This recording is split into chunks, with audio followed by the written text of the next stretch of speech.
बिस्मिल्लाहिर्रहमानिर्रहीम। बोलते कालम के साथ मैं आमिर रज़ा खान। और जैसे जैसे ईरान अमेरिका मुज़ाकरात जो हैं उसके हवाले से कोई अच्छी खबर आती है तो इज़राइल एक नई साजिश कर देता है, और एक नई साजिश के तहत ही वो ये चाहता है कि ये जंग जो है कभी बंद ना हो। जितनी मर्ज़ी आप कोशिश कर लें, आपको ये जंग बंद होती नज़र नहीं आती है। अब देखें, एक इज़राइली चैनल ने डोनाल्ड ट्रंप का इंटरव्यू किया उस हवाले से कि मुज़ाकरात में क्या पेशरफ्त होने वाली है। मुद्दा ये था, कहा ये गया, और इसके साथ साथ ये बात की गई कि जो है अमेरिका जो है आगे क्या करने जा रहा है। होना तो ये चाहिए था कि जहाँ ये बातें हो रही थी कि बहुत करीब पहुँच गए, डोनाल्ड ट्रंप ये कह रहे थे, उन्होंने कहा मुज़ाकरात के बहुत करीब हैं, जंग से दूर हो रहे हैं, और नज़र आता है कि वो इस आबने हमत से क्विट कर जाएंगे। उस पर उनको एक सवाल किया जाता है। ये कोई चैनल 12 है कोई उनका, 2 नंबर होना चाहिए, 12 है। अच्छा जी, ये चैनल जो है ये उनसे सवाल करता है कि इज़राइल को आपके माहदे से नुकसान होगा, जिस पर ट्रंप जो है वो सीखपा होते हैं और उसके बाद कहते हैं कि नहीं, मैं कोई बैड डील करने वाला नहीं हूँ, मैं ट्रंप हूँ। मेरे से पहले आने वाले लोग जो हैं वो बैड डील करते रहे हैं, हम बैड डील नहीं करेंगे, हम मिसाइल नहीं छोड़ेंगे इनके, हम एटमी न्यूक्लियर इनकी पावर नहीं छोड़ेंगे, और बला बला बला बहुत सारी चीज़ें। और फिर ट्रुथ सोशल पे जाकर एक नक्शा जारी करता है जिसमें वो United state of Arab Emirates का लोगो लगाता है और पूरे ईरान पर अमरीकी झंडा छाप देता है। ये है ट्रंप का वो करैक्टर जो मैं यू टर्न के हवाले से हमेशा आपसे बात करता रहता हूँ कि वो हर आने वाले दिन में एक नया यू टर्न जो है लेता है। कल तक हम जो खुशखबरियाँ सुन रहे थे, मार्क रूबियो ने भी कहा कि सालसी हो रही है और मुज़ाकरात के बहुत करीब हैं, उम्मीद है कि ये सब कुछ ठीक ठाक चलेगा। मसूद पज़ेश्कियान का बयान आ गया, जो कि ट्रंप ने तो सोशल पे ख़ुद पोस्ट भी किया, जिसमें उसने कहा कि कोई काम जो है पासदारान इनकलाब या सुप्रीम कमांडर मुश्तबा खामनेई से पूछे बगैर नहीं किया जाएगा।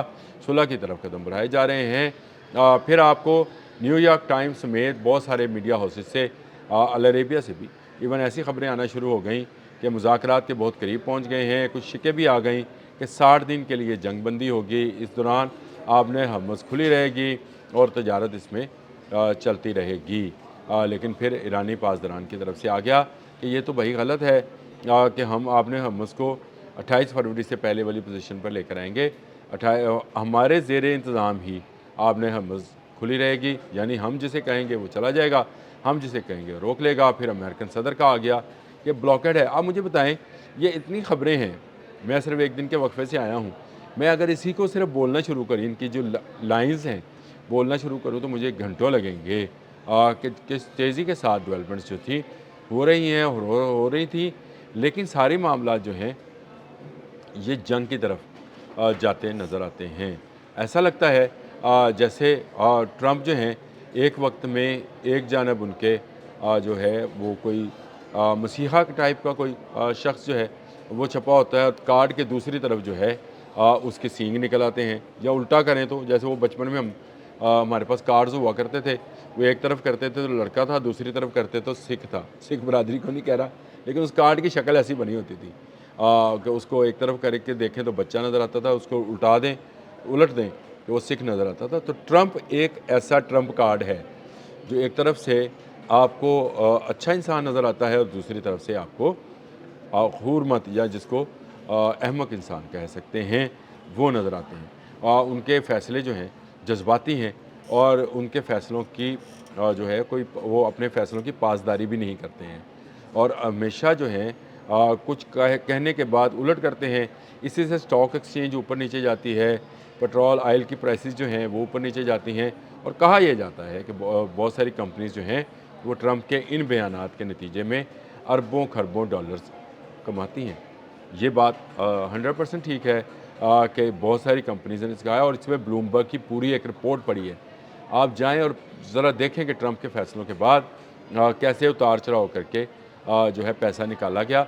न्यूयॉर्क टाइम ने भी अलग से स्टोरी की थी, CNN ने भी इस पर स्टोरी क्या रखी है कि इन फैसलों के नतीजे में कैसे कंपनीज़ जो हैं वो पैसा बनाती हैं। सिर्फ बयानबाजी है और कुछ नहीं है।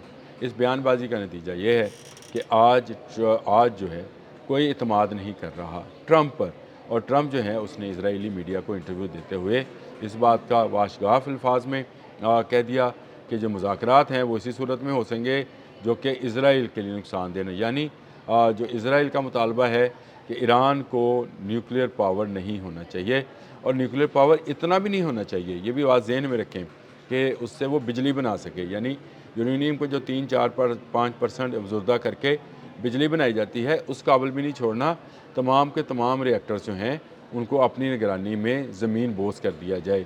اس پر ایران کبھی نہیں آئے گا۔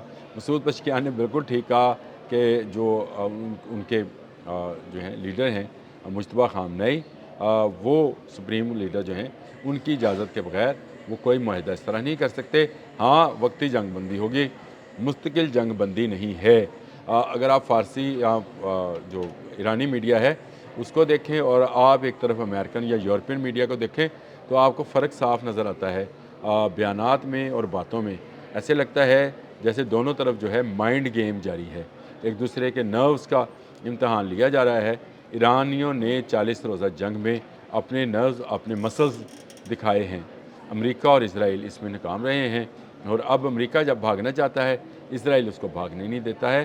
تو یہ سارا معاملہ جہاں ہمیں جیسے ہی دبتا ہوا نظر آتا ہے ویسے ہی نکلتا ہوا نظر بھی آتا ہے، اور میں اکثر دہیمہ والی حدیث کا ذکر کیا کرتا ہوں کہ یہ دھواں جو کہ اس وقت بھی سارے گھروں میں موجود ہے، اگر آپ اس کو اس طرح سمجھیں تو دنیا کا کون سا ملک اور کون سی معیشت ہے جس کے گھر میں یہ نہیں گھسا ہے۔ مہنگائی یا پٹرول کی قیمتیں، امریکہ جو کہ یہاں سے 12,000 کلومیٹر دور ہے، وہاں سے لے کر ہم خود ہمارے گھر تک، اور یہاں ہمارے گھر سے لے کر مڈل ایسٹ تک جو ہے، یہ ساری دنیا کا اگر آپ چکر لگائیں تو پیٹرول پرائسز، مہنگائی اور اشیاء خوردونوش کی قیمتوں کی ہوش ربا جو ہے اضافہ آپ دیکھ سکتے ہیں۔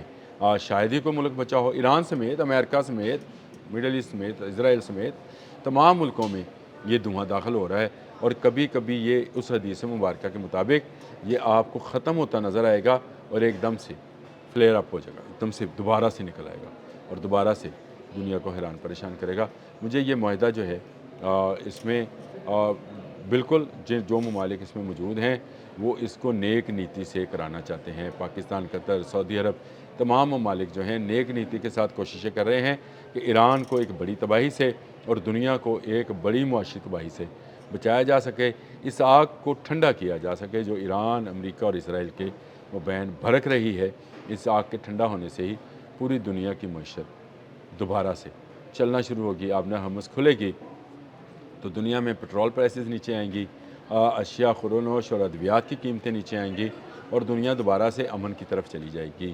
لیکن جیسے ہی کوئی ایسا کام ہونے لگتا ہے، اسرائیل ایک نیا حملہ جو ہے لیبنان پر کرتا ہے، اور ایران کی شرائط میں یہ شرط شامل ہے کہ لیبنان میں بھی امن ہوگا، جو کہ اسرائیل ہونے نہیں دے گا، کیونکہ وہ تو جنگ چاہتا ہے، وہ چاہتا ہے کہ امریکہ اس جنگ میں پھنسا رہے اور اس آگ کا جو دھواں ہے وہ دنیا کے تمام ملکوں میں جائے۔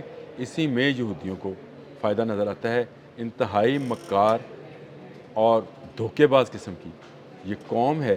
اس قوم کو اگر آپ اس کی نفسیات کو جاننا چاہتے ہیں تو قرآن پاک کو پڑھیں، آپ کو سمجھ آ جائے گی کہ یہ کس قدر خبیث لوگ ہیں جو کہ اب بھی اپنی شرارتوں سے، اپنی خباثتوں سے پوری دنیا کو تباہی کے دہانے پر لے جانا چاہتے ہیں۔ ایران ان کا مسئلہ نہیں ہے، یہ پوری دنیا کو جو ہے جینٹائلز یا ان ہیومن سمجھتے ہیں، یہ سمجھتے ہیں کہ صرف یہ انسان ہیں، باقی جو ہیں ان کے مددگار یا ان کے لیے ان کے استعمال کے لیے بنائے ڈور ڈنگر جانور ہیں جن کو جیسے چاہے ذبح کیا جائے۔